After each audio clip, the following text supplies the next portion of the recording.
ಎಲ್ರಿಗೂ ನಮಸ್ಕಾರ. ಗೆದ್ದೇ ಗೆಲ್ಲುವೆವು ಒಂದು ದಿನ, ಗೆಲ್ಲಲೇಬೇಕು ಒಳ್ಳೆಯತನ. ಈ ಮಾತನ್ನ ನಾವೆಲ್ಲರೂ ಕೂಡ ನಮ್ಮ ಚಿಕ್ಕ ವಯಸ್ಸಿನಿಂದಾನೇ ಕೇಳ್ತಾನೆ ಬಂದಿರ್ತೀವಿ. ಈ ಸೌಜನ್ಯ ಹೋರಾಟದಿಂದ ಒಂದು ದಿನ ಕಾನೂನಿನಲ್ಲಿಯೂ ಕೂಡ ಬದಲಾವಣೆಗಳು ಆಗುತ್ತವೆ ಅಂತ ಹೇಳಿ ಇದನ್ನು ಹೇಳಿದವರು ಬೇರೆ ಯಾರು ಅಲ್ಲ. ಸೌಜನ್ಯ ಹೋರಾಟದ ಸಂದರ್ಭದಲ್ಲಿ ಅನೇಕ ಹೋರಾಟದ ವೇದಿಕೆಗಳಲ್ಲಿ ಮಹೇಶ್ ಶೆಟ್ಟಿ ತಿಮ್ಮರೋಡಿ ಅವರು ಹೇಳ್ತಾ ಇದ್ರು. ಅವಾಗ ನಾನು ಒಂದೊಂದು ಸಾರಿ ಅನ್ಕೋತಾ ಇದ್ದೆ, ನಾವು ಆ ಕಾನೂನಿನ ಮುಖಾಂತರ ನ್ಯಾಯ ಸಿಗಬೇಕು ಅಂತ ಹೋರಾಟಕ್ಕೆ ಇಳಿದವರು. ಆದ್ರೆ ಈ ಹೋರಾಟದಿಂದ ಕಾನೂನಿನಲ್ಲಿಯೇ ಮಹತ್ತರ ಬದಲಾವಣೆ ಆಗುತ್ತೆ ಅಂತ ಹೇಳ್ತಾ ಇದ್ದಾರಲ್ಲ, ಇದು ಹೆಂಗ್ ಸಾಧ್ಯ ಅಂತ ನಾನೇ ಅನ್ಕೋತಾ ಇದ್ದೆ. ಆದ್ರೆ ಮಹೇಶ್ ಶೆಟ್ಟಿ ತಿಮ್ಮರೋಡಿ ಅವರು ಹೇಳ್ತಾ ಇದ್ದಂತ ಮಾತು ಇವತ್ತು ನಿಜ ಆಯ್ತು. ಒಂದು ಹಂತದಲ್ಲಿ ಸುಗ್ರೀವಾಜ್ಞೆ ಆಗ್ತದೋ ಇಲ್ಲೋ, ಆಗಲ್ಲ. ದಂಡಿಗಳು ಬಹಳ ಸ್ಟ್ರಾಂಗ್ ಇದ್ದಾರೆ. ನಮ್ಮ ಕಾವಂದ್ರನ್ ಮೀರಿ ಯಾವ ಕಾನೂನು ಆಗುದಿಲ್ಲ. ಎಲ್ಲಾ ರೀತಿ ಪೋಸ್ಟ್ಗಳನ್ನು ನೋಡಿದ್ವಿ ನಾವು ಕಳೆದ ಒಂದು 3-4 ದಿನದಲ್ಲಿ. ಆದ್ರೆ ಇವತ್ತು ಸಾಯಂಕಾಲ ಒಂದು 5 ಗಂಟೆ ಸುಮಾರಿಗೆ ರಾಜ್ಯಪಾಲರಿಗೆ ರಾಜ್ಯ ಸರ್ಕಾರ ಕಳಿಸಿದಂತಹ 2ನೇ ಬಾರಿ ಕಳಿಸಿದಂತಹ ಸುಗ್ರೀವಾಜ್ಞೆಯ ಡ್ರಾಫ್ಟ್ಗೆ ಸನ್ಮಾನ್ಯ ರಾಜ್ಯಪಾಲರು ಅಂಕಿತ ಹಾಕಿದ್ದಾರೆ, ಅಂದ್ರೆ ಗ್ರೀನ್ ಸಿಗ್ನಲ್ ಕೊಟ್ಟಿದ್ದಾರೆ. 3 ದಿನದ ಹಿಂದೆ ಬೆಳಗ್ಗೆ ಸ್ವತಃ ನಾನೇ ರಾಜ್ಯಪಾಲರಾದಂತ ಶ್ರೀಯುತ ಗೆಹ್ಲೋಟ್ ಜಿಗೆ ನಾನೇ ಕಾಲ್ ಮಾಡಿದ್ದೆ. ಯಾವಾಗಂತ ಹೇಳಿದ್ರೆ ಶುಕ್ರವಾರ ಬೆಳಿಗ್ಗೆ ನಾವು ಕುಂಭಮೇಳದಿಂದ ಬಂದ ತಕ್ಷಣನೇ 12ನೇ ತಾರೀಕಿಗೆ ನಾನು ವಾಪಸ್ ಬರ್ತಾ ಇದ್ದೀನಿ, ಇರಲ್ಲ ಊರಲ್ಲಿ, 12ನೇ ತಾರೀಕಿಗೆ ಬಂದು ಭೇಟಿಯಾಗು ಅಂತ ಹೇಳಿದ್ರು. ಇವತ್ತು ಮಧ್ಯಾಹ್ನ 1 ಗಂಟೆಗೆ ನಾವು ಮತ್ತೆ ನಮ್ಮ ಇನ್ನೊಬ್ಬ ಹೋರಾಟ ಮಿತ್ರರಾದಂತಹ ಜಯಂತ್ ಅವರು ಒಟ್ಟಿಗೆ ಹೋಗಿದ್ವಿ. ಹೋಗ್ಬೇಕಾದ್ರೆ ಎಲ್ಲಾ ಒಂದು ವರದಿಯನ್ನ ಈಗಾಗಲೇ ಜಯಂತರು 5ನೇ ತಾರೀಕಿಗೆನೆ ರಾಜ್ಯಭವನಕ್ಕೆ ಕಳಿಸ್ಕೊಟ್ಟಿದ್ರು. ಆದ್ರೆ ನನಗೇನೋ ಮನಸ್ಸಿನಲ್ಲಿ ಒಂದು ಸಮಾಧಾನ ಇರಲಿಲ್ಲ. ಮುಖತಃ ರಾಜ್ಯಪಾಲರಿಗೆ ಭೇಟಿಯಾಗಿ ಸಂಪೂರ್ಣ ಒಂದು ಮಾಹಿತಿಯನ್ನ ಕೊಡಬೇಕು, ಎಲ್ಲೋ ಒಂದು ಕಡೆ ಏನೋ ನಡೀತಾ ಇದೆ ಇಲ್ಲಿ ಅಂತ ಹೇಳಿ. ಯಾಕಂದ್ರೆ ನನಗೆ ಗೊತ್ತಿದೆ, ವೈಯಕ್ತಿಕವಾಗಿ ನಾನು ಅವ್ರ ಜೊತೆಗೆ ಸ್ವಲ್ಪ ದಿನಗಳ ಮಟ್ಟಿಗೆ ಕೆಲಸ ಮಾಡಿದವನು. 2009ರಲ್ಲಿ ಲಕ್ನೋ ರಾಷ್ಟ್ರೀಯ ಕಾರ್ಯಕಾರಿಣಿ ಸಮಿತಿಗೆ ಅವರು ನಮ್ಮ ಇನ್ಚಾರ್ಜ್ ಆಗಿದ್ರು. ಆ ಪರಿಚಯವನ್ನ ಹೇಳ್ಕೊಂಡಿದ್ದೆ. ಹೀಗಾಗಿ ಇವತ್ತು 1 ಗಂಟೆಗೆ ಸಮಯವನ್ನ ಕೊಟ್ಟಿದ್ರು. 1:15ರಿಂದ ಸರಿಯಾಗಿ 1:45ರವರೆಗೆ ಸಂಪೂರ್ಣ ವಿವರವನ್ನ ನಾವು ಮತ್ತೆ ಜಯಂತ್ ಟಿ ಅವರು ಕೊಟ್ಟಿದ್ದೀವಿ. ಅದರಲ್ಲಿ ಪದೇ ಪದೇ ಮಾನ್ಯ ರಾಜ್ಯಪಾಲರು ಕೇಳಿದ್ದು ಏನಂತ ಹೇಳಿದ್ರೆ, ಹೊಸ ಕಾನೂನು ಮಾಡುವುದರಿಂದ ಏನಾದ್ರೂ ಲಾಭ ಆಗುತ್ತಾ? ಈಗಾಗಲೇ ಎಕ್ಸಿಸ್ಟಿಂಗ್ ಕಾನೂನು ಇದೆಯಲ್ಲ, ಪೊಲೀಸರ ಕೆಲಸ ಮಾಡಬಹುದಲ್ಲ, ನಿಮಗೆ ಯಾಕೆ ಅನ್ಸುತ್ತೆ ಹೊಸ ಕಾನೂನು ಬೇಕು ಅಂತ ಕೇಳಿದ್ರು. ಅವಾಗ ನಾವು ಕೊಟ್ಟಂತಹ ಉತ್ತರ ಏನು, ಪ್ರತಿಕ್ರಿಯೆ ಏನಂತ ಹೇಳಿದ್ರೆ, ಸರ್ ಈಗಾಗಲೇ ಕಾನೂನುಗಳು ಇದೆ, ಆದ್ರೆ ಪೊಲೀಸರು ಕೇಸ್ ರಿಜಿಸ್ಟರ್ ಮಾಡೋಕೆ ತಯಾರಿಲ್ಲ. ಈಗ ಸುಗ್ರೀವಾಜ್ಞೆ ಜಾರಿ ಬಂದಿದೆ ಅಂದ ತಕ್ಷಣ ಎಲ್ಲರೂ ಅಲರ್ಟ್ ಆಗಿದ್ದಾರೆ. ಅಧಿಕಾರಿ ವರ್ಗ, ಪೊಲೀಸರು ಆಗ್ಲಿ, revenue officer, DC, tahsildar, AC alert ಆಗಿದ್ದಾರೆ. ಆದ್ರೆ ಅದಕ್ಕಿಂತ ಬಿಫೋರ್ ಕಾನೂನುಗಳಿದೆ. ಆದ್ರೆ ಪೊಲೀಸರು ಕಂಪ್ಲೇಂಟ್ ಕೊಟ್ರೆ FIR ಮಾಡಕ್ಕೆ ರೆಡಿ ಇಲ್ಲ. ಅದರಲ್ಲಿನೇ ಈ ವೀರೇಂದ್ರ ಜೈನ್ ಕುಟುಂಬದ ಬಗ್ಗೆ, ಅದ್ರ ಬಗ್ಗೆನೂ ನಾನು ತಿಳಿಸಿ ಹೇಳಿದ್ದೀನಿ. ಸೌಜನ್ಯ ಪ್ರಕರಣದ ಬಗ್ಗೆ ತಿಳಿಸಿ ಹೇಳಿದ್ದೀನಿ. ಸಿಕ್ಕಂತ ಅಲ್ಪ ಸಮಯದಲ್ಲಿ ಆನೆ ಮಾವುತನ ಡಬಲ್ ಮರ್ಡರ್ ಕೇಸೇ ರಿಜಿಸ್ಟರ್ ಮಾಡುವುದಿಲ್ಲ. ಅವ್ರ ಹೆಸರು ಹೇಳಿದ ತಕ್ಷಣ ಕೇಸೇ ರಿಜಿಸ್ಟರ್ ಮಾಡುವುದಿಲ್ಲ, FIRನೇ ಆಗುದಿಲ್ಲ ಅಂತ ಹೇಳಿದ್ರೆ ಇನ್ನು ಯಾವ ಕಾನೂನು ಜಾರಿ ಬಂದ್ರೆ ಏನು ಅಂತ ನಾನು ಅವ್ರಿಗೆ ತಿಳಿಸಿ ಹೇಳಿದೆ, ಶಾರ್ಟ್ ಆಗಿ ತಿಳಿಸಿ ಹೇಳಿದ್ದೇನೆ. ಆನಂತರ SHGಗಳ ಬಗ್ಗೆ, ಯಾಕಂದ್ರೆ ಆ ಡ್ರಾಫ್ಟ್ ನಾನು ರಿಟರ್ನ್ ಮಾಡಿದಾಗ ಅವ್ರು ಏನು ಎಕ್ಸ್ಪ್ಲನೇಷನ್ ಕೇಳಿದ್ರು ಆ ಪ್ರತಿಯನ್ನ ನಮ್ಗೆ ಕೇಳಿ ಸಿಕ್ಕಿತ್ತು. ನಾನು ಅದನ್ನ ಓದಿದಾಗ ಅದರಲ್ಲಿ ಒಂದು ಪಾಯಿಂಟ್ ಇತ್ತು, ಏನಂತ ಹೇಳಿದ್ರೆ ಇದು ಸ್ವಸಹಾಯ ಗುಂಪುಗಳಿಗೆ ಅಫೆಕ್ಟ್ ಆಗುತ್ತೆ ಅಂತ ಕಳ್ಸಿದ್ರು ಅವ್ರು. ಇದು ಎಲ್ಲಾ ಮಾಧ್ಯಮಗಳಿಗೆ ಬಂದಿಲ್ಲ. ಓನ್ಲಿ ಒಂದ್ 3-4 ಅಬ್ಜೆಕ್ಷನ್ಸ್ ಅಷ್ಟೇ ಪ್ರಸಾರ ಮಾಡ್ತಾ ಇದ್ರು. ಆದ್ರೆ SHGಗಳಿಗೆ ಅಫೆಕ್ಟ್ ಆಗ್ತದೆ ಅನ್ನೋದನ್ನ ಎಲ್ಲಾ ಮಾಧ್ಯಮಗಳಲ್ಲಿ ತೋರಿಸಿಲ್ಲ. ಆದ್ರೆ ಅದು ನನ್ನ ಗಮನಕ್ಕೆ ಬಂದಿತ್ತು. ನಾನು ಫಸ್ಟ್ ಅದೇ ಪಾಯಿಂಟ್ ನಂತರ ಸ್ಟಾರ್ಟ್ ಮಾಡಿದೆ. ಸ್ವಸಹಾಯ ಗುಂಪುಗಳನ್ನ ಇವರು ಮುಂದೆ ಇಟ್ಕೊಂಡು ದುಡ್ಡು ಮಾಡುವಂತ ಯಂತ್ರಗಳನ್ನ ಮಾಡ್ಕೊಂಡು ಬಿಟ್ಟಿದ್ದಾರೆ. ಅವ್ರಿಗೆ ಯಾರಿಗೂ ಯಾವ ಮಾಹಿತಿನೂ ಇಲ್ಲ. ಸ್ವಸಹಾಯ ಗುಂಪುಗಳಿಗೆ ಬರೀ ಅವ್ರ ಕಡೆಯಿಂದ ಪುಸ್ತಕದಲ್ಲಿ ಸೈನ್ ಮಾಡಿಸ್ಕೊಳ್ಳೋದು, ಇನ್ ಬೇರೆ ಬೇರೆ ಏನೋ ಡಾಕ್ಯುಮೆಂಟ್ ನಲ್ಲಿ ಮುಂಚೆ ಸೈನ್ ಮಾಡಿಸ್ಕೊಂಡ್ ಬಿಟ್ಟಿದ್ದಾರೆ. ಹಿಂಗಾಗಿ ಇದರಿಂದ ಶೋಷಣೆ ಆಗ್ತಾ ಇದೆ. ಯಾಕಂದ್ರೆ Gehlot G very sensible person.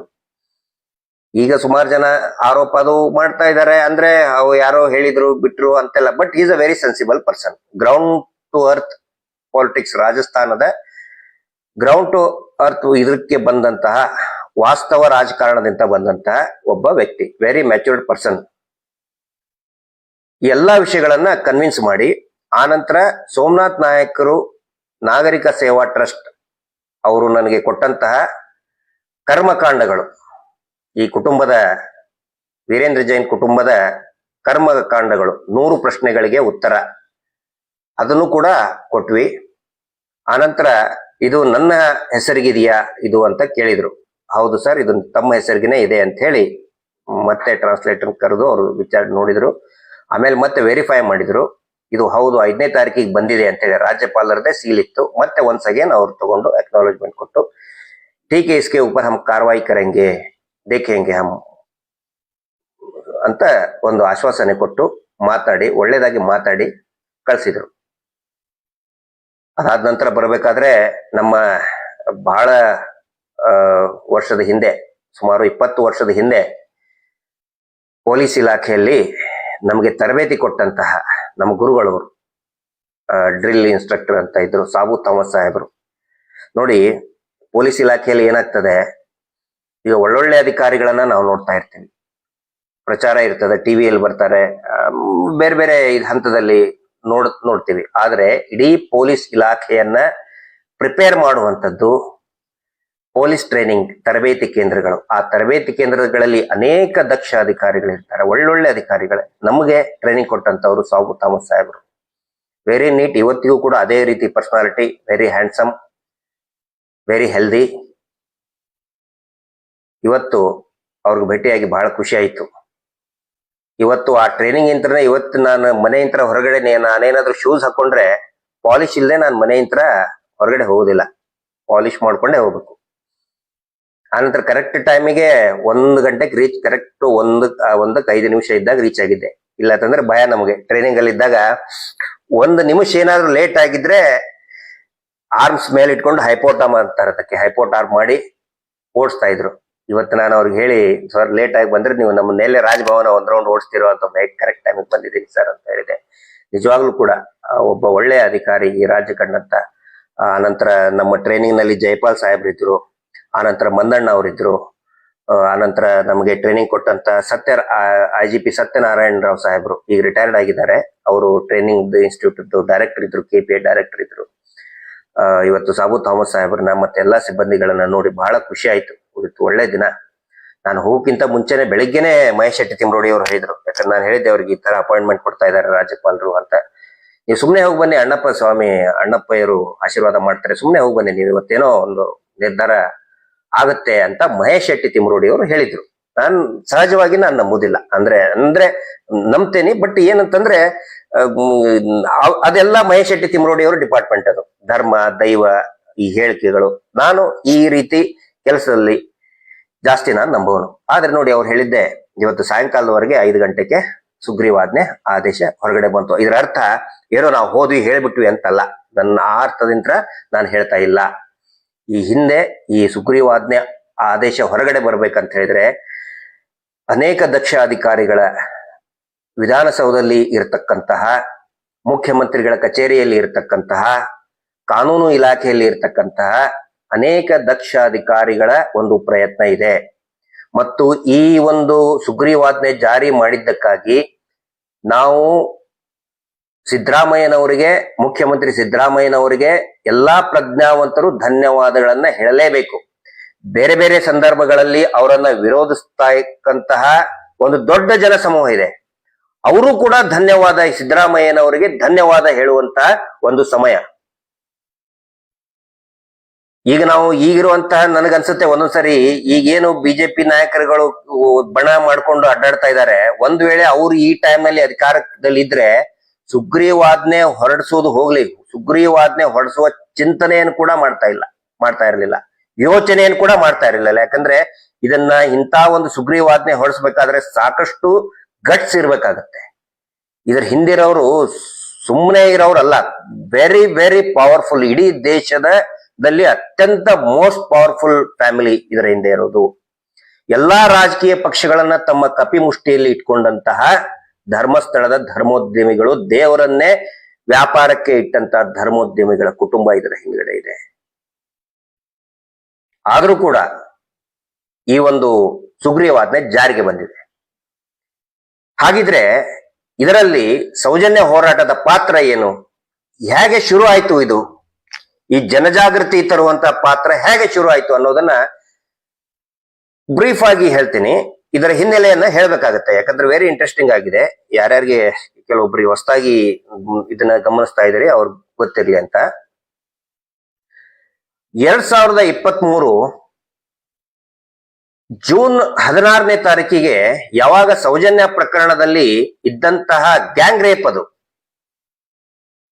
ಸಾಮೂಹಿಕ ಅತ್ಯಾಚಾರ ಮತ್ತು ಕೊಲೆ ಪ್ರಕರಣದಲ್ಲಿ ಏಕೈಕ ಆರೋಪಿ ಸಂತೋಷ್ ರಾವ್ನನ್ನ ಖುಲಾಸೆ ಮಾಡ್ತದೆ ಪೋಕ್ಸೋ ಕೋರ್ಟ್, ಬೆಂಗಳೂರಿನಲ್ಲಿರುವಂತ ಸ್ಪೆಷಲ್ ಪೋಕ್ಸೋ ಕೋರ್ಟ್ ಖುಲಾಸೆ ಮಾಡಿದಾಗ ಒನ್ಸ್ ಅಗೇನ್ ಮಹೇಶ್ ಶೆಟ್ಟಿ ತಿಮರೋಡಿ ಅವರು ದೊಡ್ಡ ಮಟ್ಟದ ಧ್ವನಿಯನ್ನ ಎತ್ತುತ್ತಾರೆ.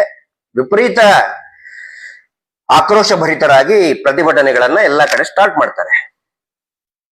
ಆವಾಗ ಆತಂಕಗೊಂಡಂತಹ ಈ ಧರ್ಮೋದ್ಯಮಿಗಳು, ರಾಜ್ಯಸಭಾ ಸದಸ್ಯರು, ಏನು ನಾನೇ CBI ಹೇಳಿಬಿಟ್ಟೆ, ನಾನೇ ಹೋಮ್ ಮಿನಿಸ್ಟರ್ಗೆ ಹೇಳಿ ಇನ್ವೆಸ್ಟಿಗೇಷನ್ ಸ್ಟಾರ್ಟ್ ಮಾಡಿಬಿಟ್ಟೆ, ನಾನೇ CID ಕೊಟ್ಬಿಟ್ಟೆ ಅಂತೆಲ್ಲ ಹೇಳ್ತಾರಲ್ಲ, ಅವ್ರು ಏನ್ ಮಾಡಿದ್ರು, ಮಹೇಶ್ ಶೆಟ್ಟಿ ತಿಮರೋಡಿ ಅವರ ಈ ಸೌಜನ್ಯ ನ್ಯಾಯಪರ ಹೋರಾಟವನ್ನ ಹತ್ತಿಕ್ಕಬೇಕು ಅಂತ ಹೇಳಿ ಅವರೇ ಸೃಷ್ಟಿ ಮಾಡಿದಂತಹ ಈ ಸಂಘಗಳು, ಸ್ವಸಹಾಯ ಸಂಘಗಳು, ಧರ್ಮಸ್ಥಳ ಸಂಘಗಳು, ಏನ್ ಎಲ್ಲರಿಗೂ ಕೂಡ ಬಡ್ಡಿ ದಂಧೆ ನಡೆಸ್ತಾ ಇದ್ರು, ಅವರಿಗೆ ಒಂದು ಆದೇಶವನ್ನ ಕಳಿಸ್ತಾರೆ. ಆ ಸಂದರ್ಭದಲ್ಲಿ ಏನಂತ ಹೇಳಿದ್ರೆ, ನೀವ್ ಎಲ್ರೂ ಮಹೇಶ್ ಶೆಟ್ಟಿ ತಿಮರೋಡಿಯನ್ನ ವಿರೋಧಿಸಬೇಕು, ಆ ಸಭೆಗಳಿಗೆ ನೀವು ಯಾರು ಹೋಗಬಾರ್ದು, ಕಟ್ಟಪ್ಪಣೆ ಹೊಡಿಸ್ತಾರೆ. ಯಾಕಂತ ಹೇಳಿದ್ರೆ ಪ್ರತಿ ಹಳ್ಳಿಯಲ್ಲಿ ಒಂದು 2ರಿಂದ 10 ಸಂಘಗಳಿದೆ, ಸ್ವಸಹಾಯ ಸಂಘಗಳು. ಧರ್ಮ ಎಲ್ಲಿ ನೋಡಿದ್ರು ದಕ್ಷಿಣ ಕನ್ನಡದಲ್ಲಿ ಪ್ರತಿಯೊಂದು ಗ್ರಾಮಗಳಲ್ಲಿ ಕೂಡ ಇದೆ. ಆವಾಗ ಅಲ್ಲಿರ್ತಕ್ಕಂತಹ ಜನಸಾಮಾನ್ಯರಿಗೆ ಒಂದು ಸಂಶಯ ಶುರುವಾಯಿತು, ಯಾಕೆ ಇವ್ರು ಈ ತರ ಮಹೇಶ್ ಶೆಟ್ಟಿ ತಿಮರೋಡಿ ಅವ್ರಿಗೆ ಹೋಗ್ಬಾರ್ದು ಅಂತೇಳಿ ಇವ್ರು ಕಾವಂದ್ರೆ ಯಾಕೆ ಆದೇಶ ಹೊರಡಿಸ್ತಾ ಇದ್ದಾರೆ ಅಂತ ಡೌಟ್ ಶುರುವಾಗಿ ಸಿಟ್ಟು ಬಂತು. ನಾವ್ಯಾಕೆ ಸೌಜನ್ಯ, ನಮ್ಮ ಮನೆ ಮಗಳು ಸೌಜನ್ಯ, ಅವಳ ಹೋರಾಟಕ್ಕೆ ನಾವ್ಯಾಕೆ ಹೋಗಬಾರದು ಅಂತೇಳಿ ಆ ಏನು ಇವರು ಪರಮ ಪೂಜ್ಯರು ಅಂತ ಕರೆಸ್ಕೊಳ್ತಾ ಇದ್ದಾರೆ, ಅವರ ಆದೇಶವನ್ನ ಧಿಕ್ಕರಿಸಿ ಮಹೇಶ್ ಶೆಟ್ಟಿ ತಿಮರೋಡಿ ಅವ್ರ ಜೊತೆಗೆ ಬರ್ತಾರೆ. ನೀವು ನೋಡ್ಬಹುದು ಫೋಟೋಸ್ ಈಗ ಎಲ್ಲಾ ವಿಡಿಯೋದಲ್ಲಿ. ಮತ್ತೆ ಒನ್ಸ್ ಅಗೇನ್ ನಮ್ಮ ಕುಡ್ಲಾ ರಾಂಪೇಜ್ ಅವರು, ಆದಿತ್ಯ ಕಿರಣ್, ಬೇರೆ ಬೇರೆ ಯೂಟ್ಯೂಬ್ನವರೆಲ್ಲರೂ ಕೂಡ ಸಂತೋಷ್ ಅವರು ಹಾಕ್ತಾ ಇರ್ತಾರೆ ಅದನ್ನ, ಹಳೆ ಇದನ್ನೆಲ್ಲ. ಸಾವಿರಾರು ಗಟ್ಟಲೆ ಒಂದು ಸಣ್ಣ ಹಳ್ಳಿಯಲ್ಲಿ 100 ಜನ ಸೇರುದು ದೊಡ್ಡದ ವಿಷಯ. ಅಂಥದ್ರಲ್ಲಿ ನಾವು ಹೋಗಿದ್ದೀವಿ, 5,000 10,000 ಜನ ಸೇರಿದ್ದಾರೆ ಒಂದು ಚಿಕ್ಕ ಹಳ್ಳಿಗಳಲ್ಲಿ, ಬೇರೆ ಬೇರೆ ಕಡೆಯಿಂದ ಬಂದ್ಬಿಡ್ತಾರೆ. ಅಂದ್ರೆ ಈ ಸ್ವಸಹಾಯ ಸಂಘಗಳ ಈ ಗುಂಪಿನವರೇ ತಗೊಂಡಂತಹ ನಿರ್ಣಯ, ಇದು ಏನೋ ನಡೀತಾ ಇದೆ ಇಲ್ಲಿ. ಹೋರಾಟ ಹತ್ತಿಕ್ಕೋದ್ರ ಸಲುವಾಗಿ ಸ್ವಸಹಾಯ ಗುಂಪುಗಳನ್ನ ಉಪಯೋಗಿಸ್ಕೊಳ್ತಾ ಇದ್ದಾರೆ. ಒಂದ್ ಕಡೆ ಇವರು ಬಡ್ಡಿ ದಂಧೆ ಮಾಡ್ತಾ ಇದ್ದಾರೆ, ಇನ್ನೊಂದು ಹೋರಾಟವನ್ನು ಹತ್ತಿಕ್ಕೊಳ್ಳೋದಕ್ಕೆ ನಮ್ಮನ್ನ ದುರುಪಯೋಗ ಮಾಡ್ಕೊಳ್ತಾ ಇದ್ದಾರೆ ಅಂತ ಹೇಳಿ ಅವರು ನಿರ್ಧಾರ ತಗೊಂಡ್ರು. ಆವಾಗ ಅಲ್ಲಿ ಕೆಲವೊಂದಿಷ್ಟು ದಕ್ಷಿಣ ಕನ್ನಡ ಜಿಲ್ಲೆ ಮಂಗಳೂರಿನಲ್ಲಿ ಗ್ರಾಮೀಣ ಭಾಗದಲ್ಲಿ ಒಂದಿಷ್ಟು ಹಳ್ಳಿಗಳಲ್ಲಿ ಯುವಕರು ಕೂಡ ಮುಂದಾದ್ರು, ಸಾಲ ತಗೊಂಡಂತವ್ರು. ಈ ಸದಸ್ಯರೇ, ಅವರೇನು ಹೊರಗಿನವರಲ್ಲ, ಅವರೆಲ್ಲರೂ ಕೂಡ ಮಂಜುನಾಥ ಸ್ವಾಮಿಯ ಭಕ್ತರೇ. ಸ್ವಸಹಾಯ ಸಂಘದಲ್ಲಿ ಇರೋರು ಎಲ್ಲರೂ ಒಂದು ತಿಳ್ಕೊಂಡ್ಬಿಡಿ, ಯಾರು ಹೊರಗಿನವರಲ್ಲ, ಎಲ್ಲರೂ ಕೂಡ ಮಂಜುನಾಥ ಸ್ವಾಮಿಯ ಭಕ್ತರೇ. ಮಂಚಿ ಅಂತ ಒಂದು ಗ್ರಾಮ, ಅಲ್ಲಿ ವಸಂತ್ ಅಂತ ಒಬ್ಬ ಈಗಲೂ ಕೂಡ ತುಂಬಾ ಆಕ್ಟಿವ್ ಆಗಿದ್ದಾನೆ. ಆಮೇಲೆ ಪ್ರದೀಪ್ ಅಂತ ಬೇರೆ ಬೇರೆ ಅಲ್ಲಿ ಯುವಕರು ತೀರ್ಮಾನ, ಒಬ್ರೆ, ಅವ್ರ ಜೊತೆಗೆ ಯಾರು ಇಲ್ಲ ಅಂದಲ್ಲಿ, ಅಂದ್ರೆ ಇದನ್ ಮಾಡೋದಕ್ಕೆ. ನಾನು ಸೌಜನ್ಯಳಿಗೆ ನ್ಯಾಯ ಸಿಗುವವರೆಗೆ ನಾನು ಸಾಲ ಕಟ್ಟುವುದಿಲ್ಲ ಅಂತ ನಿರ್ಣಯ ತಗೊಂಡು, ಅದಾದ್ಮೇಲೆ ಕಾರ್ಕಳದಲ್ಲಿ ಈಗೇನು ನಮ್ಮ ಶೈಲಜಾ ಅಕ್ಕ ಅವರು, ಸಹೋದರಿ ಶೈಲಜಾ ಅಕ್ಕ ಅವರು ಮಾತಾಡ್ತಾ ಇದ್ದಾರೆ, ಈಗ ನಿರಂತರವಾಗಿ ಆಕ್ಟಿವ್ ಇದ್ದಾರೆ. ಅವ್ರ ಜೊತೆಗೆ ಕೂಡ್ಲಾರಾಂಪೇಜ್ ಅವ್ರು ಹೋಗ್ತಾರೆ ಅವ್ರ ಊರಿಗೆ, ದುರ್ಗಾ ಶಕ್ತಿ ಸಂಘ ಅಂತ ಹೇಳಿ, ಅದು ಧರ್ಮಸ್ಥಳತೆ ಸಂಘ. ಅವರು ದಿಟ್ಟವಾಗಿ ಮಾತಾಡ್ತಾರೆ, ನೇರ ಮಾತಾಡ್ತಾರೆ. ನಾವು ಕಟ್ಟೋದಿಲ್ಲ, ಅಲ್ಲಿ ಎಲ್ಲೆಲ್ಲಿ ಮೋಸ ಆಗ್ತಾ ಇದೆ ಅಂತ ಹೇಳಿ ಎಲ್ಲವನ್ನು ಕೂಡ ಬಿಚ್ಚಿಡ್ತಾರೆ. ಎಲ್ಲರಿಗೂ ಕೂಡ ಶಾಕ್ ಆಗುತ್ತೆ ಅದನ್ನ ಕೇಳಿ. ಅವ್ರು ಕೊಟ್ಟಂತ ಮಾಹಿತಿ, ಆಗ್ತಾ ಇರುವಂತ ಶೋಷಣೆ, ಯಾವ ರೀತಿ ಮೋಸ ಆಗ್ತಾ ಇದೆ, ಎಲ್ಲರಿಗೂ ಒಂದು ದಿಗ್ಭ್ರಮೆ ಆಗುತ್ತೆ. ಕೂಡ್ಲಾರಾಂಪೇಜ್ ಅವರಿಗೆ, ಅಜಯ್ ಅಂಚನ್ ಅವರಿಗೆ ನೂರಾರು ಬೆದರಿಕೆ ಕರೆಗಳು ಬರ್ತದೆ. ನಿನಗೆ ಹೊಡಿತೀವಿ, ಬಡಿತೀವಿ, ತೆಗಿತೀವಿ. ಬಟ್ ಅಜಯ್ ಅವರು ಕರೆಕ್ಟ್ ಆಗಿ ಉತ್ತರ ಕೊಡ್ತಾರೆ. ಮಹೇಶ್ ಶೆಟ್ಟಿ ತಿಮ್ಮರೂಡಿ ಅವ್ರ ಮೇಲೆ ಅಟ್ಯಾಕ್ ಮಾಡಕ್ ಬರ್ತಾರೆ, ದಿಟ್ಟವಾಗಿ ಉತ್ತರ ಕೊಡ್ತಾರೆ ಅಜಯ್ ಅಂಚನ್ ಅವರು. ಅಂದ್ರೆ ಅಟ್ಯಾಕ್ ಅಂದ್ರೆ ಮಾತಿನಲ್ಲಿ. ಅವಾಗ ಈ ಚಾಪ್ಟರ್ ಓಪನ್ ಆಗುತ್ತೆ. ಇದಾದ ನಂತರ ಒಂದ್ 5-6 ತಿಂಗಳ ಹಿಂದೆ ನಾನು ಬಹಳಷ್ಟು ಸರಿ, ಯಾಕಂದ್ರೆ ನಾನು ಇದರಲ್ಲಿ ಬ್ಯುಸಿ ಆಗಿದ್ದೆ, ಈ ಕೇಸ್ ಲೂಪ್ ಹೋಲ್ಸ್ ಬಗ್ಗೆ, ಇನ್ವೆಸ್ಟಿಗೇಷನ್ ಲೂಪ್ ಹೋಲ್ಸ್ ಎಲ್ಲೆಲ್ಲಾಯ್ತು, ಹೇಗೆ ಆಯ್ತು, ಇದರಲ್ಲಿ ನಾನು ಬ್ಯುಸಿ ಆಗಿರ್ತಾ ಇದ್ದೆ. ಬಟ್ ಒಂದ್ ಪಾಯಿಂಟ್ ಏನ್ ಅನಿಸ್ತು, ಈ ಇದಕ್ಕೆ ತಿರುವು ಕೊಟ್ಟಂತದ್ದು ಏನಂತ ಹೇಳಿದ್ರೆ, ಶಿರೂರದಲ್ಲಿ ಪ್ರವಾಹ ಸಿಕ್ಕಾಪಟ್ಟೆ ಮಳೆ ಆದಾಗ ಗುಡ್ಡ ಕುಸಿದು, ಉತ್ತರ ಕನ್ನಡ ಜಿಲ್ಲೆ ಅಂಕೋಲಾ ಹತ್ರ ಶಿರೂರದಲ್ಲಿ ಒಂದು ಗುಡ್ಡ ಕುಸಿದು ಸುಮಾರು ಜನ ಅಲ್ಲಿ ಕಾಣೆ ಆಗ್ತಾರೆ, ಮತ್ತೆ ಸತ್ತು ಹೋಗ್ತಾರೆ ಒಂದಿಷ್ಟು ಜನ. ನಮ್ಮ ಈಶ್ವರ ಮಲ್ಪೆ ಅವರೆಲ್ಲ ಕೂಡ ಸೇವ್ ಮಾಡೋಕೆ ಸಾಕಷ್ಟು ಪ್ರಯತ್ನ ಪಟ್ರು. ಅವಾಗ ಇವರು ಮಾನ್ಯ ರಾಜ್ಯಸಭಾ ಸದಸ್ಯರು ಹೋಗ್ತಾರೆ. ಹೋದಾಗ ಸಹಜವಾಗಿ ಒಂದು ಎಕ್ಸ್ಪೆಕ್ಟೇಷನ್ ಇರ್ತದೆ ಜನರದ್ದು, ಇಂಥ ದೊಡ್ಡವರು ಬಂದಿದ್ದಾರೆ, ಪೂಜ್ಯರು ಬಂದಿದ್ದಾರೆ, ನಾವು ಗೌರವಿಸುವಂತ ವ್ಯಕ್ತಿ ಬಂದಿದ್ದಾರೆ. ಅವಾಗ ಮಾಧ್ಯಮದವರು ಕೂಡ ಇರ್ತಾರೆ, ಅವ್ರ ಜೊತೆಗೆ ಒಂದು ದೊಡ್ಡ ಹಿಂಡೆ ಬರ್ತದೆ ಅವ್ರು ಹೋದಾಗ. ಎಲ್ಲರೂ ಕೂಡ ಕೇಳ್ತಾರೆ, ನೀವು ಮುಂದೇನು ಬೇರೆ ಬೇರೆ ಇದನ್ನೆಲ್ಲ ಹೇಳ್ತಾರೆ, ನಾವು ಅದ್ ಮಾಡ್ತೇವೆ, ಇದನ್ನ ಮಾಡ್ತೇವೆ, ಹಂಗ್ ಮಾಡ್ತೇವೆ, ಹಿಂಗ್ ಮಾಡ್ತೇವೆ ಅಂತ ಹೇಳ್ತಾರೆ. ಆದ್ರೆ ಒಬ್ಬನು ರಿಯಲಿ ಥ್ಯಾಂಕ್ಸ್ ಟು ಹಿಮ್, ಅದು ಯಾರು, ಮೋಸ್ಟ್ಲಿ ಯೂಟ್ಯೂಬರ್ಸ್ ಅಥವಾ ಟಿವಿ ಚಾನಲ್ ಅವರು, ಯಾರೇ ಇರಲಿ, ದೊಡ್ಡ ಥ್ಯಾಂಕ್ಸ್ ಅವ್ರು. ಗುರುಗಳೇ, ಅವ್ರು ಕೇಳ್ತಾರೆ ಸಿಂಪಲ್ ಆಗಿ, ಗುರುಗಳೇ ನೀವು ಮತ್ತೆ ಇಷ್ಟೆಲ್ಲ ಮಾಡೋಕ್ಕಿಂತ ನಿಮ್ದೇ ಸಂಘಗಳಿದೆ ಅಲ್ಲ, ಸಂಘದಿಂದ ಬಡ್ಡಿ ಕೊಟ್ಟಿದ್ದೀರಲ್ಲ, ಆ ಬಡ್ಡಿ ಮನ್ನಾ ಮಾಡ್ಬೋದಲ್ಲ, ಸಾಲ ಮನ್ನಾ ಮಾಡ್ಬೋದಲ್ಲ ಅಂತ ತಕ್ಕನೆ ಕೇಳ್ತಾನೆ. ಅವಾಗ ಇವರು, ಸಾಲ ನಾವು ಕೊಟ್ಟಿದ್ದಲ್ಲ, ಸಾಲ ಬ್ಯಾಂಕ್ ಕೊಟ್ಟಿದ್ದು ಅಂತ ಹೇಳ್ಬಿಡ್ತಾರೆ. ಅದು ರಾತ್ರಿ ಟಿವಿ ಚಾನೆಲ್ ನಲ್ಲಿ ಬರಕ್ ಸ್ಟಾರ್ಟ್ ಆಯ್ತು. ನಾನು ಯೋಚನೆ ಮಾಡ್ತಾ ಇದ್ದೆ ರಾತ್ರಿ ಪೂರ್ತಿ ಇದ್ರ ಬಗ್ಗೆ. ನಾನು ಧಾರವಾಡದಲ್ಲಿದ್ದೆ. ಧಾರವಾಡದಲ್ಲಿ ನಮ್ಮ ಒಂದು ದೊಡ್ಡದು ಕೆಳಗೇರಿ ಕೆರೆಯಲ್ಲಿ ವಾಕಿಂಗ್ ಟ್ರ್ಯಾಕ್ ಇದೆ, ಬರೀ ಅದೇ ತಲೆಯಲ್ಲಿತ್ತು. ಹಿಂಗ್ ಹೇಳ್ಬಿಟ್ರಲ್ಲ, ಮತ್ತೆ ಯಾಕೆ ಇವ್ರು ವಸೂಲಿ ಮಾಡಕ್ ಹೋಗ್ತಾ ಇದಾರೆ? ಬ್ಯಾಂಕ್ನವರು ಸಾಲ ಕೊಟ್ರೆ ಬ್ಯಾಂಕ್ನವ್ರು ವಸೂಲಿ ಮಾಡಕ್ ಹೋಗ್ಬೇಕಲ್ಲ, ಬ್ಯಾಂಕ್ ನಿಯಮದ ಪ್ರಕಾರ ಹೋಗ್ಬೇಕಲ್ಲ, ಇವ್ರು ಯಾಕೆ ಹೋಗ್ತಾ ಇದಾರೆ ಅಂತ ಹೇಳಿ ಒಂದು 3 ನಿಮಿಷದ ಒಂದು ಆಡಿಯೋ ಮಾಡಿದೆ. ಜಸ್ಟ್ ಒಂದು 2 ನಿಮಿಷ 30 ಸೆಕೆಂಡ್ ಅಥವಾ ಹಾರ್ಡ್ಲಿ 3 ಮಿನಿಟ್ಸ್ ಮಾಡಿ ನನ್ನ ಫೇಸ್ಬುಕ್ಗೆ ಹಾಕೊಂಡೆ. ಆ ಫೇಸ್ಬುಕ್ ಅಕೌಂಟ್ ಇವರು ಬ್ಲಾಕ್ ಮಾಡಿಸಿದ್ದಾರೆ ಭಯ ಶುರುವಾಗಿ. ಬರೀ ಒಂದು 3-4 ತಿಂಗಳಲ್ಲಿ ಮೋರ್ ದನ್ 10,000 ಫಾಲೋವರ್ಸ್ ಇದ್ರು ಅದರಲ್ಲಿ. ಅದನ್ನ ಬ್ಲಾಕ್ ಮಾಡಿಸಿದ್ರು. ಹಿಂಗಾಗಿ ಇದು ಆಲ್ಟರ್ನೇಟಿವ್ ಪೇಜ್ ಮಾಡ್ಕೊಂಡು ಮಾಡ್ತಾ ಇದ್ದೀನಿ. ಆ ವಿಡಿಯೋ ಎಷ್ಟು ವೈರಲ್ ಆಯ್ತು ಅಂತ ಹೇಳಿದ್ರೆ, ಇಲ್ಲಿವರೆಗೆ ಮೋರ್ ದನ್ 10 ಮಿಲಿಯನ್ಸ್ ಹೋಗಿದೆ. ಅಂದ್ರೆ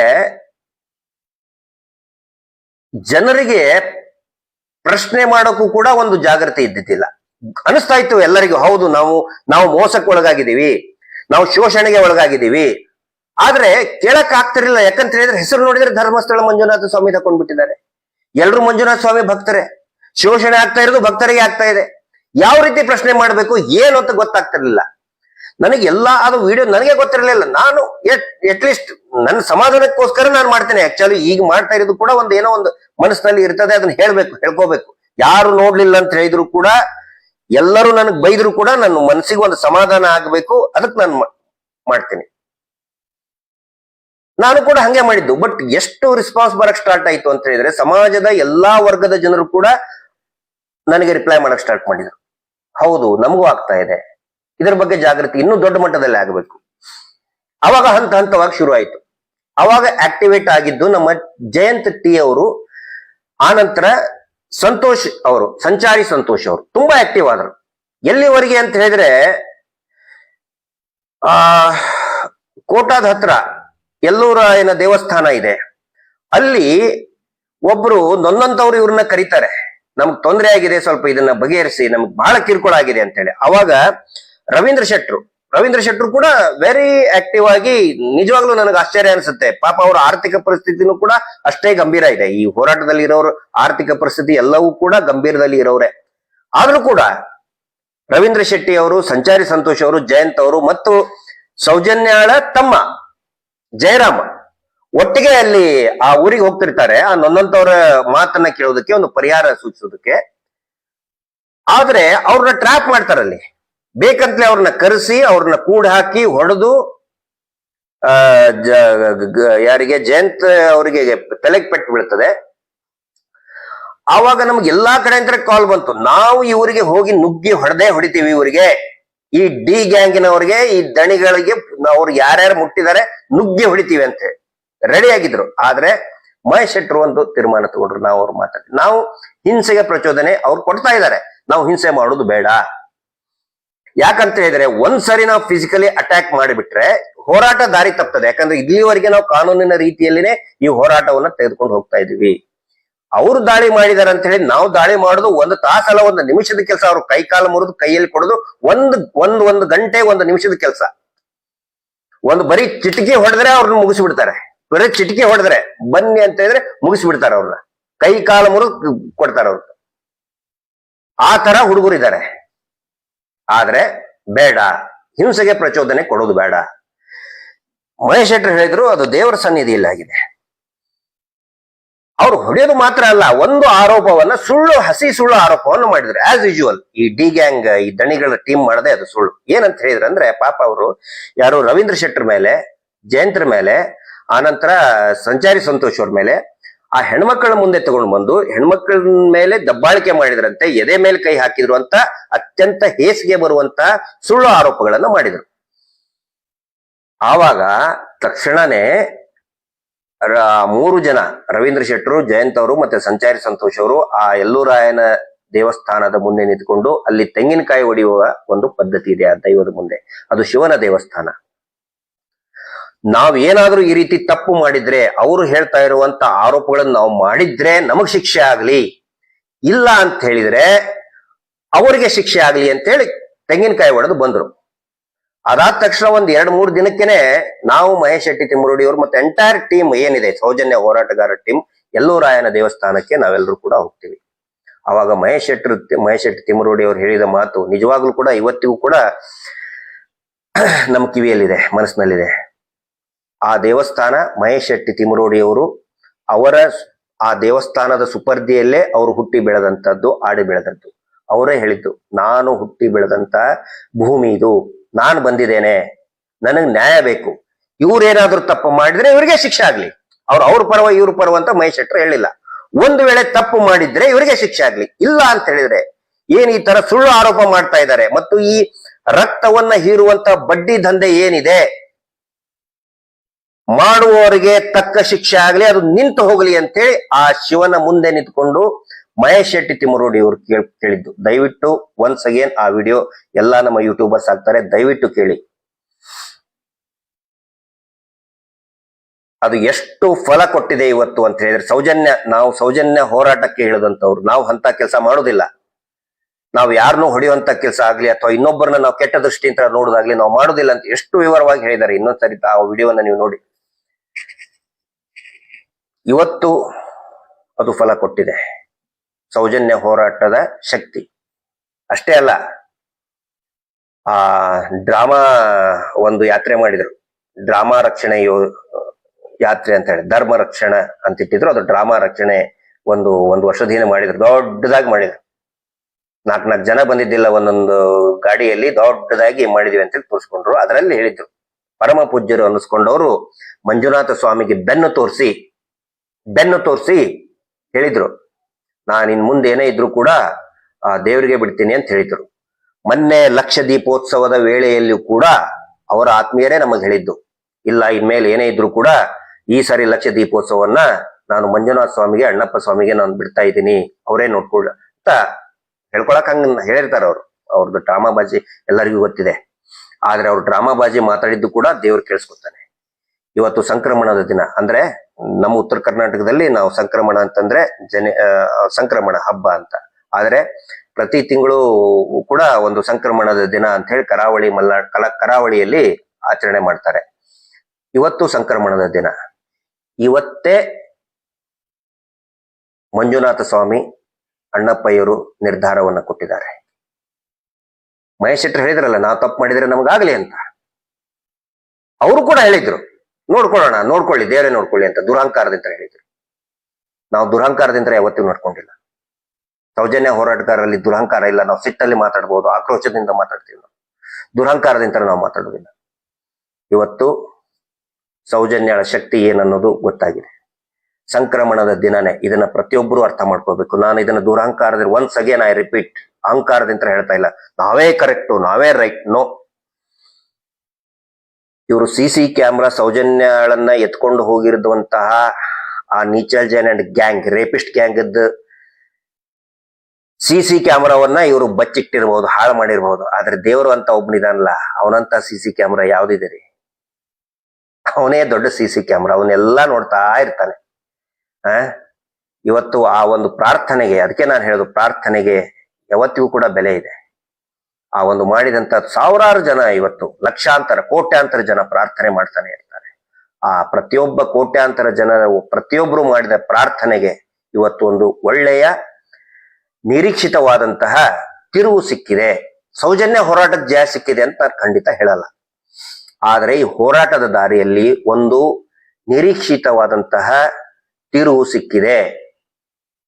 ಜಯ ನಮ್ಮ ಕಡೆ ಇದೆ, ನಾವು ಹೋಗ್ತಾ ಇರುವಂತ ದಾರಿ ಸರಿ ಇದೆ ಅನ್ನುವಂತ ಸೂಚನೆ ಕೊಟ್ಟಿದೆ.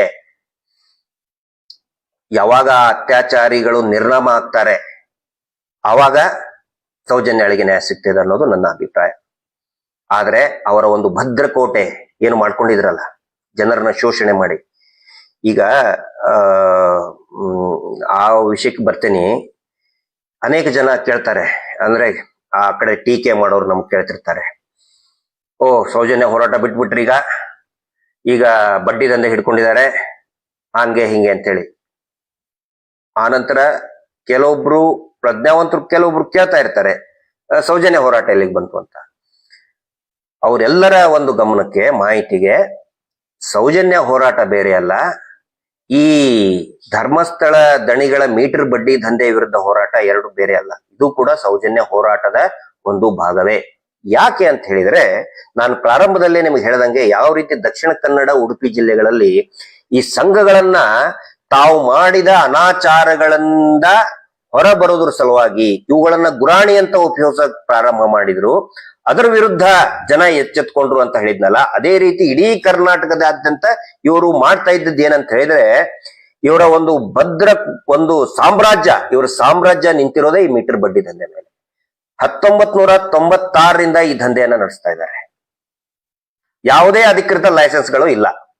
ಹೇಳೋದು ಲೈಸೆನ್ಸ್ ಬೇರೆ ಏನೋ ಒಂದು ಹೇಳ್ತಾರೆ, ನಾನು ಅಭಿವೃದ್ಧಿ ಮಾಡ್ತೀವಿ, ನಮ್ದು ಮುಂಚೆ ಮೈಕ್ರೋ ಫೈನಾನ್ಸ್ ಹೇಳ್ತಾನೆ ಬಂದ್ರು. ಮಾಡೋದು ಮಾತ್ರ ಮೈಕ್ರೋ ಫೈನಾನ್ಸ್ ಅಂದ್ರೆ ಅದೇನ್ ತಪ್ಪಲ್ಲ. ರಿಯಲ್ ಒರಿಜಿನಲ್ ಮಾಡೆಲ್ ಏನಿದೆ ಅದು ತಪ್ಪಲ್ಲ, ಅದು ಒಳ್ಳೆ ಮಾಡೆಲ್ಲೇ. ಬಡತನ ನಿರ್ಮೂಲನೆ ಮಾಡುವಂತ ಮಾಡೆಲ್ ನಲ್ಲಿ ಸೃಷ್ಟಿಯಾದಂತ ಒಂದು ಯೋಜನೆ ಅದು. ಬಾಂಗ್ಲಾದೇಶದಂತ ಅನೇಕ ಇದ್ರಲ್ಲಿ ನಾನು ಹೇಳಿದ್ದೇನೆ, ಬಾಂಗ್ಲಾದೇಶದಲ್ಲಿ ಮೊಹಮ್ಮದ್ ಯೂನಿಸ್ ಅಂತ ಒಂದು ತುಂಬಾ ಚೆನ್ನಾಗಿ GDP ಎಲ್ಲ ಇನ್ಕ್ರೀಸ್ ಆಯ್ತು, ಒಳ್ಳೆ ಮಾಡೆಲ್ ಅದು. ಆದ್ರೆ ಇವರು ಅದನ್ನ ತಾವು ಮಾಡ್ತಾ ಇರುವಂತ ಮೀಟರ್ ಬಡ್ಡಿ ದಂಧೆಗೆ ಆ ಹೆಸರನ್ನ ಇಟ್ಕೊಂಡ್ರು. ಆ ನಂತರ ಅದರಿಂದ ಸುಮಾರು ಈ ಸಂಘ SHG ಎಲ್ಲಾ ಊರಲ್ಲೆಲ್ಲ SHGಗಳನ್ನ, ಅಂದ್ರೆ ಸ್ವಸಹಾಯ ಗುಂಪುಗಳು, ಸೆಲ್ಫ್ ಹೆಲ್ಪ್ ಗ್ರೂಪ್ ಗಳನ್ನ ಮಾಡಿ, ಯಾವಾಗ ಇದು ಜಾಸ್ತಿ ಲಕ್ಷಗಟ್ಟಲೆ ಆಗಕ್ಕೆ ಸ್ಟಾರ್ಟ್ ಮಾಡ್ತು, ಅದನ್ನ ರಾಜಕಾರಣಿಗಳಿಗೆ ತೋರ್ಸಕ್ ಸ್ಟಾರ್ಟ್ ಮಾಡಿದ್ರು, ಪೊಲಿಟಿಷಿಯನ್ಸ್ಗೆ. ಯಾಕಂತ ಹೇಳಿದ್ರೆ ಇವ್ರ ವಿರುದ್ಧ ಇವರು ಮಾಡ್ತಾ ಇರುವಂತ ಅನ್ಯಾಯ ಅಕ್ರಮಗಳ ಬಗ್ಗೆ ಪ್ರಶ್ನೆ ಮಾಡೋದು ಯಾರು? ಮೊದಲು ಇಲ್ಲಿ ಅಸೆಂಬ್ಲಿಯಲ್ಲಿ ತಾನೆ. ಅಸೆಂಬ್ಲಿಯಲ್ಲಿ ಮಾಡ್ಬೇಕಾದಂತವ್ರು ಯಾರು? ಶಾಸಕರು. ಇವ್ರು ಏನ್ ಮಾಡಿದ್ರು, ಎಲ್ಲಾ ಶಾಸಕರದ್ದು ಕೂಡ ಒಂದೊಂದು ಕ್ಷೇತ್ರ ಅಂತ ಇರ್ತದೆ. ಅದೇ ಕ್ಷೇತ್ರದಲ್ಲಿ ಇವ್ರದೇ ಸಾಕಷ್ಟು ಸಂಘಗಳು.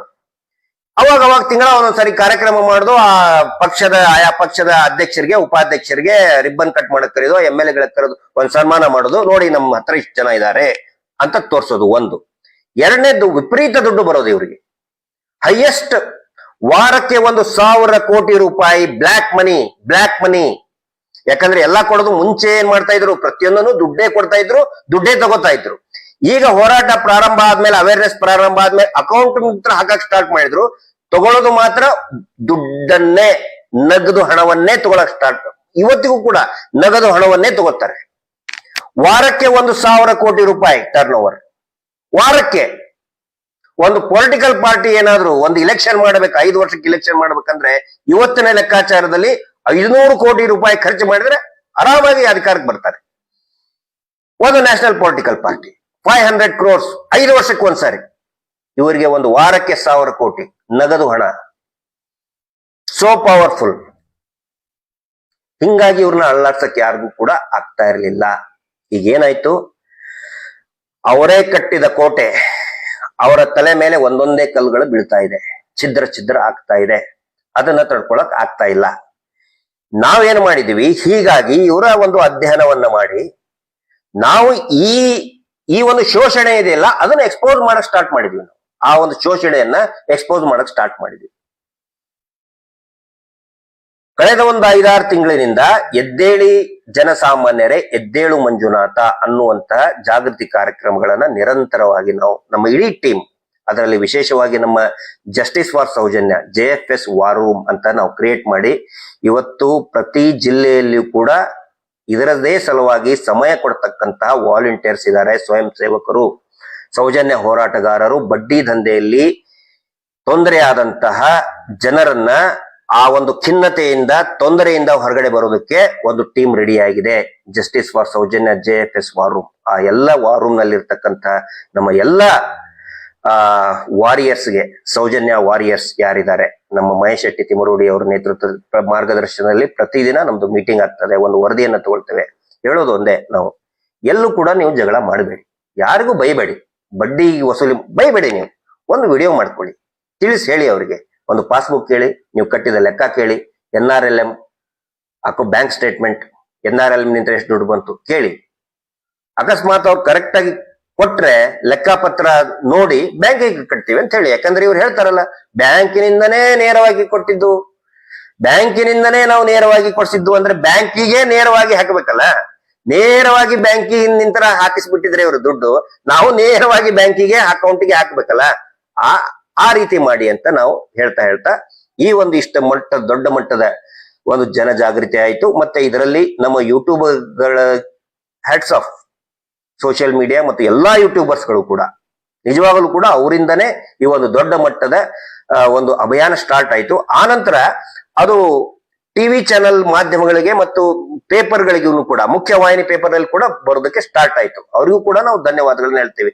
ಯೂಶುವಲಿ ನಾವು ಸೌಜನ್ಯ ಹೋರಾಟಗಾರರಿಗೆ ಈ ಸ್ಯಾಟಲೈಟ್ ಟಿವಿ ಚಾನೆಲ್ಗಳ ಬಗ್ಗೆ ಒಂದು ಬೇಸರ ಇದೆ, ಪತ್ರಿಕೆಗಳ ಬಗ್ಗೆ ಬೇಸರ ಇದೆ. ಆದ್ರೆ ನಾವು ಪತ್ರಕರ್ತರ ವಿರುದ್ಧ ಇಲ್ಲ.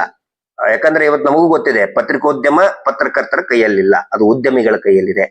ಆದ್ರೂ ಕೂಡ ಹೆಸರು ಹೇಳಿಲ್ಲ ಅನ್ನೋದು ಬೇಜಾರಿದೆ. ಬಟ್ ತುಂಬಾ ಒಳ್ಳೆ ಕೆಲಸವನ್ನ ಮಾಡಿದ್ದಾರೆ. ಸೊ ನಾವು ಅವ್ರಿಗೂ ಕೂಡ ಅಪ್ರಿಶಿಯೇಟ್ ಮಾಡ್ತೀವಿ. ಎಲ್ಲರೂ ಹೇಳ್ತಾರೆ ನಮ್ಮಲ್ಲಿ ಮೊದಲು, ನಮ್ಮಲ್ಲಿ, ಎಸ್, ನಾವು ಅದನ್ನ ಒಪ್ಕೋತೀವಿ. ನಮಗೆ ಬೇಕು ಕ್ರೆಡಿಟ್ ಅನ್ನೋ, ನಾವು ಅದನ್ನ ಒಪ್ಕೊಳ್ಳೋ, ನಾವು ಹಂಗೆ ಆ ರೀತಿ ಭಾವನೆ ನಮ್ದಲ್ಲ.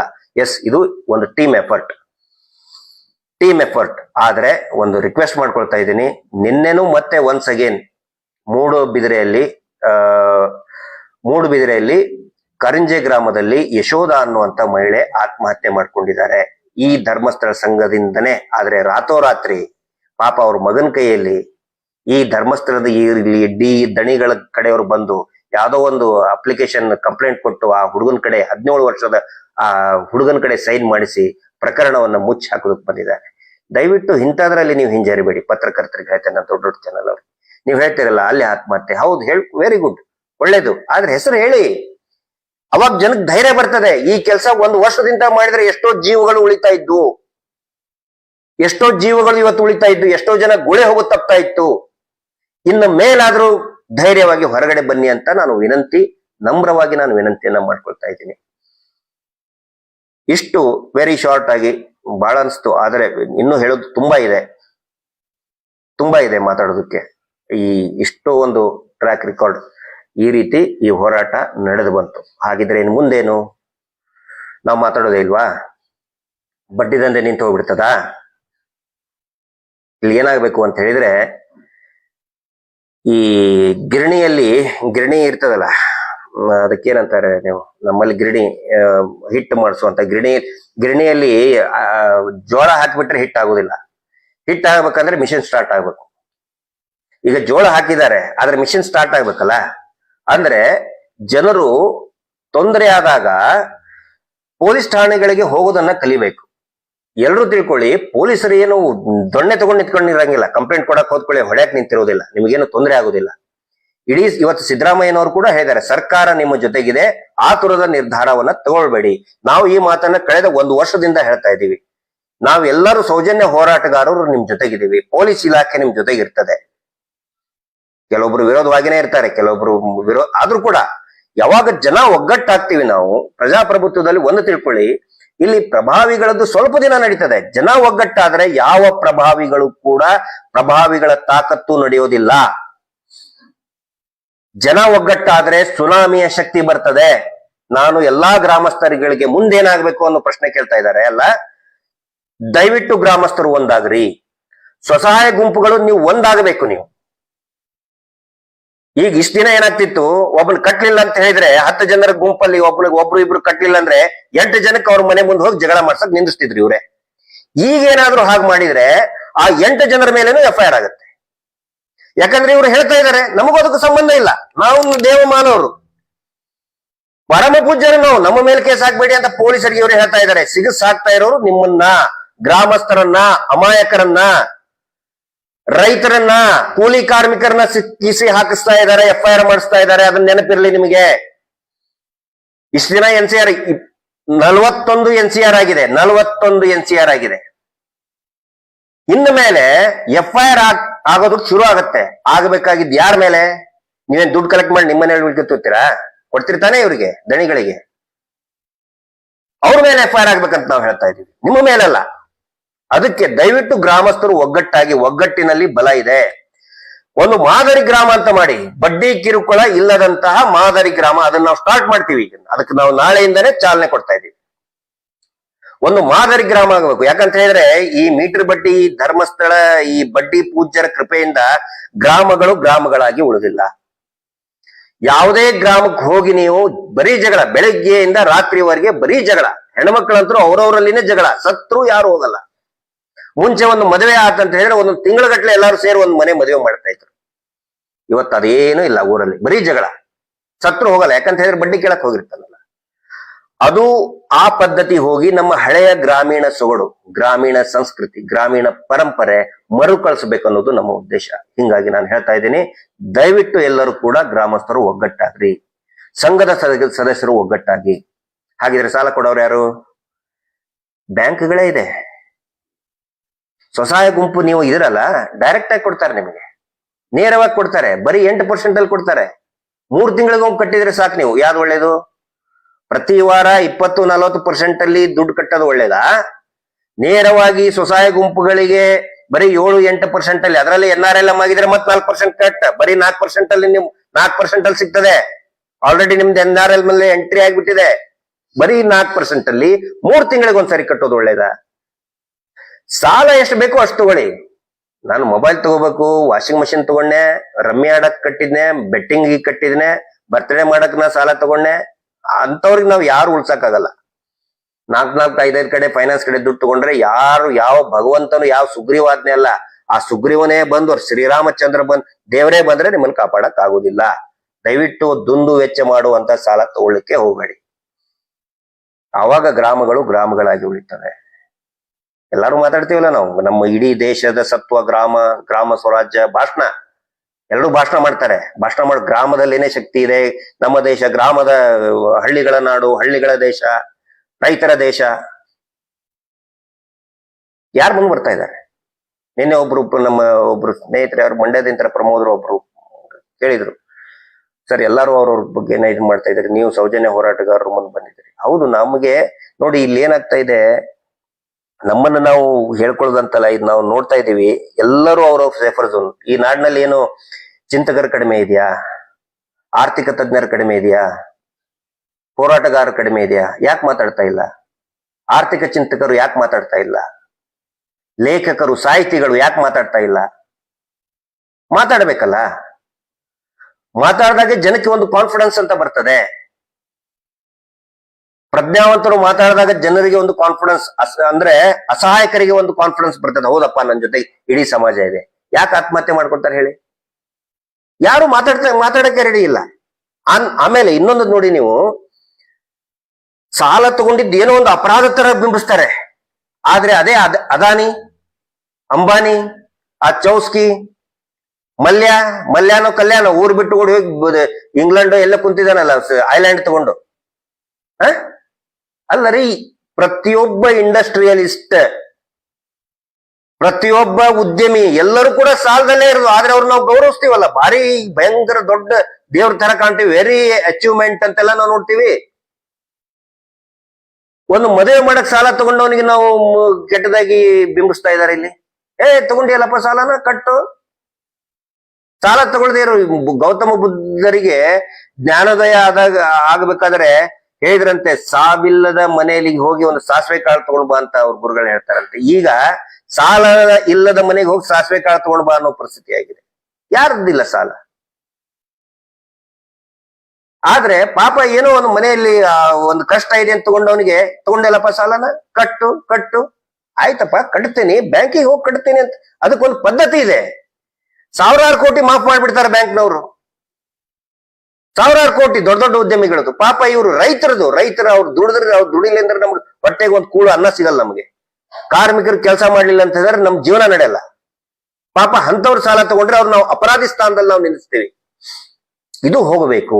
ಇದೆಲ್ಲ ಆಗ್ಬೇಕಂತ ಹೇಳಿದ್ರೆ ಸಾಕಷ್ಟು ಜನ ಮಾತಾಡ್ಬೇಕು, ಪ್ರಜ್ಞಾವಂತರು ಮಾತಾಡ್ಬೇಕು. ಊರಿನಲ್ಲಿರುವತಕ್ಕಂತ ಎಜುಕೇಟೆಡ್ ಯಾರಿದ್ದಾರೆ ಎಲ್ಲರೂ ಕೂಡ ಏನು ಊರು ಬಿಟ್ಟು ಹೊರಗಡೆ ಬೇರೆ ಬೇರೆ ಡಿಸ್ಟಿಕ್ ಅಲ್ಲಿ ನೌಕರಿ ಮಾಡ್ತಾ ಇದ್ದೀರಿ, ಕೆಲಸ ಮಾಡ್ತಾ ಇದ್ದೀರಿ, ಸರ್ಕಾರಿ ಕೆಲಸದಲ್ಲಿದ್ದೀರಿ, ನೀವು ಗೈಡ್ ಮಾಡಿ ಅವರಿಗೆ, ನಿಮ್ ಗ್ರಾಮಸ್ಥರಿಗೆ. ಯಾಕಂದ್ರೆ ನಾನು ಕೂಡ ಕಳ್ಸೋರು, ನಮ್ದು ಕೂಡ ಮೂಲ ಹಳ್ಳಿನೇ.